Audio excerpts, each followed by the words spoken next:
جامعہ کراچی کے اندر چینی زبان کے مرکز کے قریب خودکش حملے میں 3 چینی اساتذہ سمیت 4 افراد جاں بحق ہوئے۔ خودکش حملہ آور ایک بلوچ خاتون تھیں۔ مہنگائی کا طوفان۔ گزشتہ سال کے دوران پاکستانی روپے کی قدر میں تاریخی کمی دیکھی گئی۔ ایک سال کے دوران امریکی ڈالر کی قیمت میں 48 روپے 38 پیسے اضافہ ہوا۔ نئی حکومت نے پٹرول کی قیمت بھی کئی گنا بڑھا دی۔ دسمبر تک پٹرول کی قیمت کم کر کے 214 روپے 80 پیسے فی لیٹر کر دی گئی۔ رواں برس سٹاک مارکیٹ میں اتار چڑھاؤ رہا، تاہم 100 انڈیکس میں مجموعی طور پر 9.85% کمی ہوئی۔ مجموعی طور پر ایک سال کے دوران انڈیکس میں 4000 سے زائد پوائنٹس کی کمی دیکھی گئی۔ بیرون ملک سے ملنے والے تحائف اور توشہ خانہ ریفرنس۔ رواں برس توشہ خانہ ہر خاص و عام کا موضوع بحث بنا رہا۔ اس سے قبل نواز شریف اور یوسف رضا گیلانی اور آصف علی زرداری بھی توشہ خانہ سے متعلق کیسز کا سامنا کر چکے ہیں۔ بیرون ملک سے ملنے والے تحائف کی بازگشت شروع ہوئی تو یہ بھی انکشاف ہوا کہ سابق وزیر اعظم عمران خان نے غیر ملکی سربراہوں اور شاہی خاندانوں سے ملنے والے کئی تحائف فروخت بھی کیے۔ پنجاب میں آئینی بحران۔ 28 مارچ کو پنجاب میں آئینی بحران ایسے شروع ہوا جب اس وقت کے وزیر اعلیٰ عثمان بزدار نے عمران خان کی درخواست پر اپنے عہدے سے استعفیٰ دیا اور ان کی جگہ چودھری پرویز الہی کو نامزد کیا۔ اس دوران پی ٹی آئی میں دھڑا بندی شروع ہو گئی اور ایک گروپ نے سینئر رکن علیم خان کو وزیر اعلیٰ نامزد کرنے کا مطالبہ کیا۔ 6 اپریل کو مسلم لیگ نون نے اسپیکر پرویز الہی کے خلاف تحریک عدم اعتماد جمع کروائی۔ تحریک انصاف رہنماؤں نے ڈپٹی اسپیکر دوست محمد مزاری کے منحرف ہو جانے پر ان کے خلاف بھی تحریک عدم اعتماد جمع کروا دی۔ 16 اپریل کو اپوزیشن کے امیدوار حمزہ شہباز 197 ووٹوں کے ساتھ نئے وزیر اعلیٰ پنجاب منتخب ہوئے۔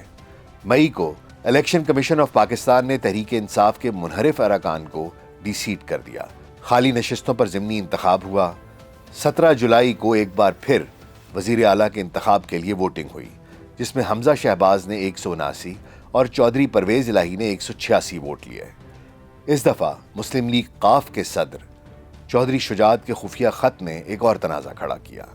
ڈپٹی اسپیکر نے پاکستان مسلم لیگ قاف کے 10 ووٹ مسترد کر دیے اور حمزہ شہباز 3 ووٹوں سے فتح یاب قرار پائے۔ 26 جولائی کو سپریم کورٹ نے ڈپٹی اسپیکر کی رولنگ کے خلاف فیصلہ دیا اور چودھری پرویز الہی کو دوبارہ وزیر اعلیٰ قرار دے دیا۔ سیلاب۔ رواں برس جولائی میں ملک بھر میں مونسون کی بارشوں کے آخری سپیل نے طوفانی صورت اختیار کر لی۔ خوفناک سیلاب نے ملک بھر کے 3.25 کروڑ افراد کو متاثر کیا۔ لاکھوں افراد بے گھر ہو کر کھلے آسمان تلے آ پہنچے۔ 1700 سے زائد اموات کے ساتھ ملک کو 3 کھرب روپے کا نقصان پہنچا، جس سے معیشت ہل کر رہ گئی۔ سارا انعام قتل کیس۔ 23 ستمبر کو قتل کی اس ہولناک واردات نے پورے ملک کو ہلا کر رکھ دیا، جب معروف صحافی ایاز امیر کے بیٹے شاہ نواز امیر نے اپنی اہلیہ سارا انعام کو بہیمانہ طریقے سے قتل کر دیا۔ ایون فیلڈ ریفرنس میں مریم نواز اور کیپٹن صفدر بری۔ 29 ستمبر کو ایون فیلڈ ریفرنس میں اسلام آباد ہائی کورٹ نے پاکستان مسلم لیگ نون کی نائب صدر مریم نواز شریف اور کیپٹن ریٹائر صفدر کو بری کر دیا۔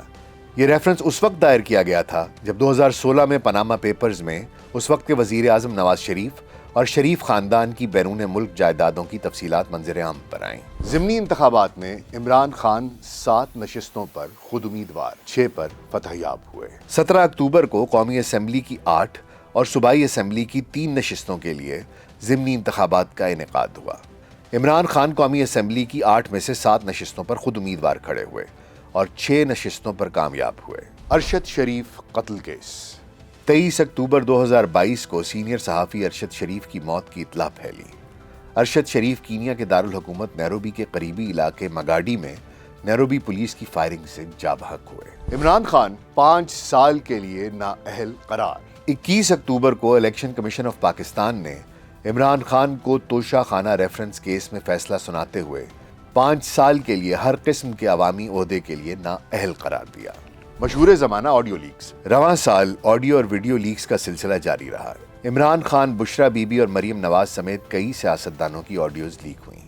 مختلف سیاستدانوں کی غیر اخلاقی آڈیوز اور ویڈیوز سوشل میڈیا پر ریلیز کیے جانے کا سلسلہ بھی جاری رہا۔ پاکستان تحریک انصاف کا حقیقی آزادی لانگ مارچ۔ 25 مئی کو عمران خان نے احتجاجی مظاہرے سے خطاب کیا اور 6 دن میں لانگ مارچ کی کال دینے کا اعلان کیا اور 18 اکتوبر کو انہوں نے اچانک لانگ مارچ کا آغاز کر دیا۔ اسے حقیقی آزادی مارچ کا نام دیا گیا۔ سابق وزیر اعظم عمران خان پر قاتلانہ حملہ۔ 3 نومبر کو پاکستان تحریک انصاف کے حقیقی آزادی لانگ مارچ میں صوبہ پنجاب کے شہر وزیر آباد میں فائرنگ ہوئی، جس سے عمران خان سمیت متعدد پارٹی رہنما زخمی ہوئے۔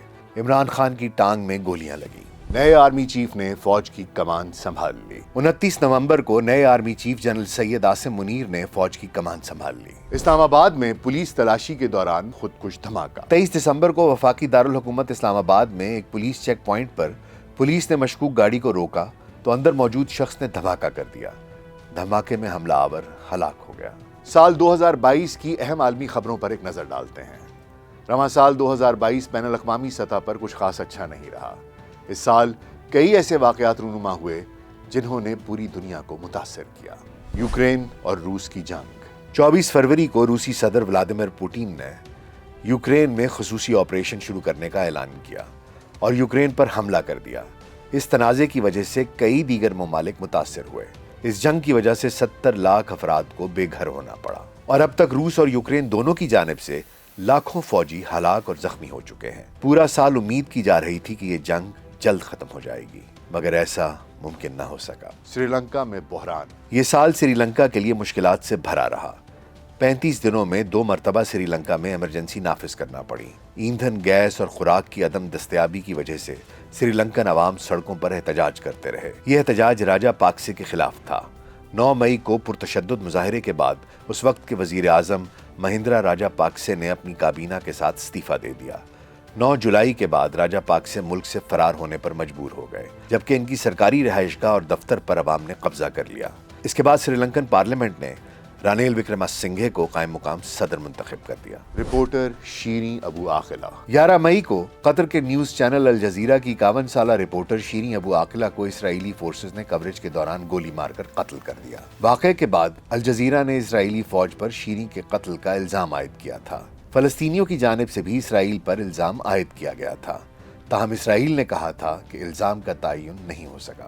جاپان کے سابق وزیر اعظم شنزو آبے کا قتل۔ جاپان کے سابق وزیر اعظم شنزو آبے 8 جولائی کو قاتلانہ حملے میں ہلاک ہو گئے۔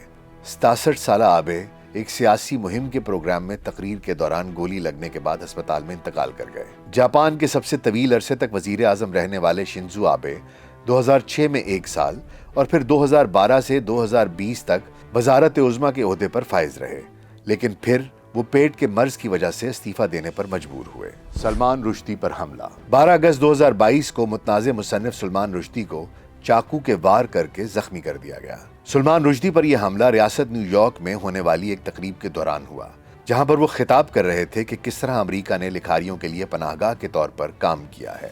اس حملے کے نتیجے میں سلمان رشدی کی ایک آنکھ کی بینائی ضائع ہو گئی اور ایک ہاتھ نے بھی کام کرنا چھوڑ دیا۔ 1988 میں سلمان رشدی کا متنازع ناول دی سیٹینک ورسز شائع ہوا تھا، جس پر مسلم دنیا میں انتہائی غم و غصے کا اظہار کیا گیا تھا۔ بہت سے مسلمانوں نے اسے توہین مذہب کے مترادف قرار دیا تھا۔ سلمان رشدی کو جان سے مارنے کی دھمکیوں کا سامنا کرنا پڑا اور اس وقت کے ایرانی رہنما آیت اللہ خمینی نے ایک فتویٰ یا فرمان جاری کیا جس میں سلمان رشدی کے قتل کا مطالبہ کیا گیا اور قتل کرنے والے کے لیے $3 ملین کا اعلان کیا گیا تھا۔ یہ فتویٰ ابھی بدستور موجود ہے اور اگرچہ ایران کی حکومت نے خود کو آیت اللہ خمینی کے اس فرمان سے الگ کر لیا ہے، لیکن ایک نیم سرکاری ایرانی مذہبی فاؤنڈیشن نے 2012 میں انعام میں مزید $5 لاکھ کا اضافہ کیا۔ ملکہ الزبتھ دوم کی وفات۔ رواں سال 8 ستمبر کو برطانوی عوام کو یہ افسوسناک خبر ملی کہ ملکہ الزبتھ دوم اپنی اسکاٹش ہائی لینڈ کی رہائشگاہ بیلمورل میں وفات پا گئی ہیں۔ وہ برطانوی تاریخ میں سب سے طویل عرصے تک حکمرانی کرنے والی ملکہ تھیں۔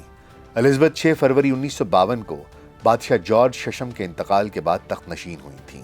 اس وقت وہ بین الاقوامی دورے پر کینیا میں تھیں، جبکہ تب کینیڈا، آسٹریلیا اور نیوزی لینڈ سمیت 1 درجن سے زائد علاقے تخت برطانیہ سے جڑے تھے۔ ملکہ الزبتھ کے شوہر شہزادہ فلپ 99 برس کی عمر میں پچھلے سال انتقال کر گئے تھے۔ رواں برس فروری میں ملکہ الزبتھ کووڈ-19 میں مبتلا ہوئی تھیں۔ ایران میں احتجاج۔ ستمبر میں ایران میں حجاب مخالف مظاہرے شروع ہوئے۔ یہ معاملہ 16 ستمبر کو شروع ہوا تھا، جب 22 سالہ مہسا امینی، جن کو ایران کی اخلاقی پولیس نے حجاب کے قوانین کی خلاف ورزی پر گرفتار کیا تھا، مبینہ تشدد کے بعد کوما میں چلی گئی تھیں۔ اور 3 دن بعد ہسپتال میں دم توڑ گئی تھیں۔ خواتین کے خلاف ایران کی اخلاقی پولیس کی سخت کارروائیاں قابل ذکر رہی ہیں، خاص طور پر ان خواتین کے خلاف جن پر اسلامی لباس کی پابندی نہ کرنے کا الزام لگایا گیا ہے۔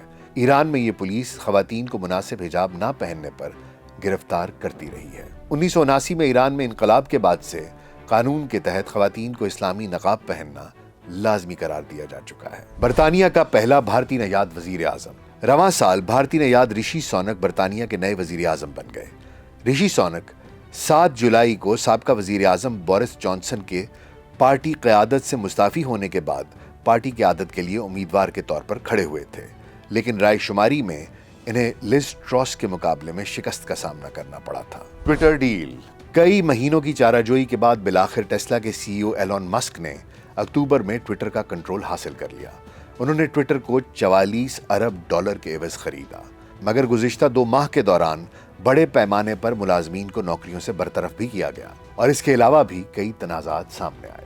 تو آئیے اب چلتے ہیں 2022 کے سپورٹس راؤنڈ اپ کی طرف۔ اس سال کرکٹ کے تینوں فارمیٹس، خاص طور پر T20 انٹرنیشنل کرکٹ میں غیر معمولی سرگرمیاں نظر آئیں۔ اس مختصر ترین فارمیٹ میں سال بھر کے دوران 521 میچ کھیلے گئے۔ اسی سال آسٹریلیا میں ICC means T20 world cup کے 8ویں ایڈیشن کا انعقاد ہوا، جس میں 16 ٹیموں نے حصہ لیا۔ فائنل میں انگلینڈ نے پاکستان کو شکست دی اور T20 چیمپئن بن گیا۔ ایشیا کپ بھی اسی سال متحدہ عرب امارات میں منعقد ہوا، جس میں 8 ٹیموں نے حصہ لیا۔ دبئی میں کھیلے گئے فائنل میں سری لنکا نے پاکستان کو ہرا کر 6ٹھی مرتبہ ایشیائی چیمپئن بننے کا اعزاز حاصل کیا۔ پاکستان کا ایک روزہ کرکٹ کا ریکارڈ بہترین رہا اور سال بھر کے دوران اسے صرف ایک ہی میچ میں شکست ہوئی، تاہم ٹیسٹ کرکٹ میں اس کی کارکردگی بے حد خراب رہی۔ پاکستان نے پورے سال کے دوران 8 ٹیسٹ میچ کھیلے اور صرف ایک ہی میچ جیت سکا۔ اس نے ہوم گراؤنڈ پر 3 ٹیسٹ میچوں کی 2 سیریز کھیلی اور دونوں ہی میں شکست کھائی۔ مارچ میں آسٹریلیا کے ہاتھوں 1-0 سے شکست ہوئی اور دسمبر میں انگلینڈ نے تینوں ٹیسٹ ہرا کر پہلی بار پاکستان کو کلین سویپ سے 2-4 کیا۔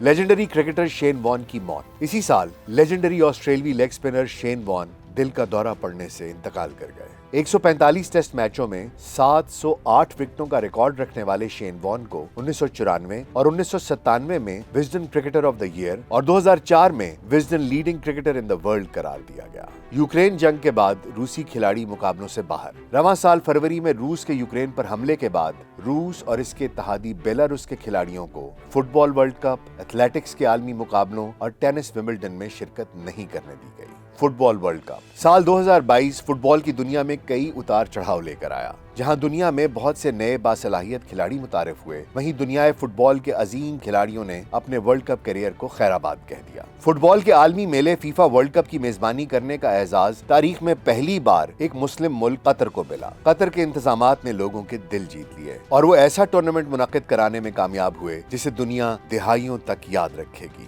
لیونل میسی کی ارجنٹینا دنیائے فٹ بال کی نئی حکمران بن گئی، جبکہ میسی نے اپنے عالمی کپ کیریئر کا آخری میچ کھیلا، جس میں انہوں نے اپنے شاندار کیریئر کو عالمی کپ کی ٹرافی کے ساتھ مکمل کر دیا۔ خیر بات کہنے والے کھلاڑیوں کی فہرست میں لیونل میسی کے بعد دوسرا بڑا نام کرسٹیانو رونالڈو کا ہے۔ کرسٹیانو رونالڈو کی ٹیم پرتگال کوارٹر فائنل میں مراکش کے ہاتھوں شکست کے بعد باہر ہوئی، جبکہ ارجنٹینا کے ڈی مریا نے بھی فائنل میں گول سکور کر کے اپنے عالمی کیریئر کو خیر آباد کہہ دیا۔ ٹینس کے سپر سٹارز کی ریٹائرمنٹ۔ ٹینس کی دنیا کے 2 بہترین کھلاڑیوں نے کئی سال راج کرنے کے بعد ٹینس کو خیر آباد کہہ دیا۔ ان میں سوئٹزرلینڈ سے تعلق رکھنے والے ٹینس کے لیجنڈری کھلاڑی راجر فیڈرر اور امریکی سٹار سرینا ولیمز شامل ہیں۔ راجر فیڈرر نے اپنے کیریئر کا پہلا گرینڈ سلیم ومبلڈن 2003 جیتا تھا، جس کے بعد انہوں نے 8 Wimbledon, 6 Australian open, 5 US open اور 1 فرینچ اوپن جیتا۔ دوسری جانب 40 سالہ امریکی ٹینس سٹار سرینا ولیمز نے باقاعدہ طور پر ریٹائرمنٹ کا اعلان تو نہیں کیا، تاہم انہوں نے انڈیا ضرور دیا۔ Common wealth games. سال 2022 میں کھیلوں کے دوسرے بڑے میلے کامن ویلتھ گیمز کا انعقاد